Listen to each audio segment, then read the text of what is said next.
All right, Rick, you're still on the clock here. Before we get to Emory, we'll hit a break. But first, let's turn to the NFC South. And that little team in Charlotte, North Carolina, Carolina Panthers. Are you guys going to participate in the podcast, or is this? Am I going to do this? This for the is whole you on hour? the hot seat, Rick. Let's see. Rick is talking too much. Okay. Well, it's up to you, I suppose, is what we're saying here. But hey, listen, you're the brains of the operation. Emory's the looks. I don't know what my role is here to facilitate, I suppose. But Carolina Panthers traded up from 9 to number 1 to secure that first overall pick.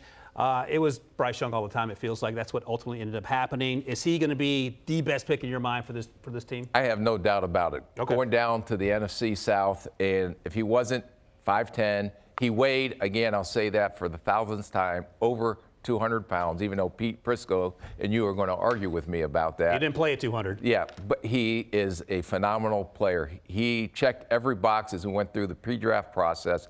This guy for 5'10", has a phenomenal ability to slide in the pocket, find open windows. He reminded me, I know we made the Steph Curry type comparisons, but some of the throws he makes in his vision reminded me, I'm not saying he's Patrick Mahomes, but looks a lot like Patrick Mahomes in his body mannerisms out there. So every time this kid had an opportunity to get on the big stage, he answers the question, and I don't have any doubt that he'll answer the question when he starts day one for the Carolina Panthers.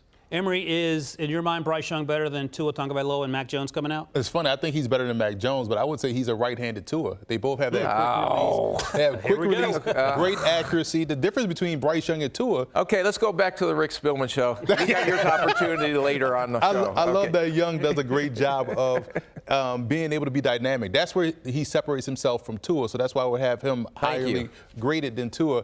But they throw with that same quick delivery. Their accuracy is where it needs to be. But I also feel like Bryce Young, what separates himself from Tua, that he doesn't shy away from the big moment. I keep going back to the Auburn game where they're backed up 98 yards. He drives them down the field to tie the game, to push it into overtime, which they subsequently win in the Iron Bowl. So I like him. He plays above the X's and O's, and is someone that, to me, is a +1 in the run game, more so than Tua. So you like him better than Tua? I like him better than Tua. Thank you. Stylistically, he's a right-handed Tua. You know how you're talking with your grandma, you just agree so you can move on to the next conversation? Yeah, that's true. You just got to agree with Rick. Yeah, just say yes so we can get through the show. We'll be here all night, trust me. All right, Rick, hidden gem. Maybe you go with Jonathan Mingo, who got drafted. He wasn't a hidden gem. We were supposed to, if you listen to the assignment, Get him, Rick. It says hidden gem. So I went with a non-combine offensive lineman. Who'd you go with? Go ahead. You're the host of the show.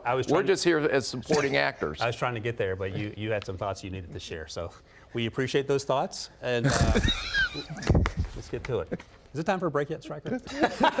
All right, so Jonathan Mingo is a player that I like a lot. Not a hidden gem in Rick's eyes.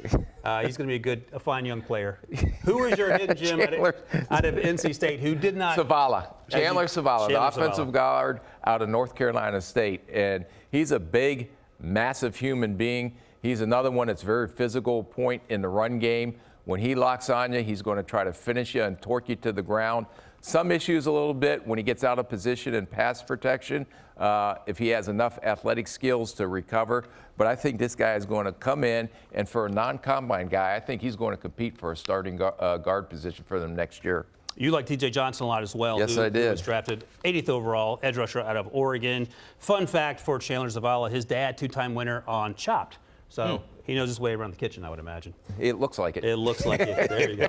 I throw the alley-oop, you just dunk it. It's that easy, Rick, if you let me do my job.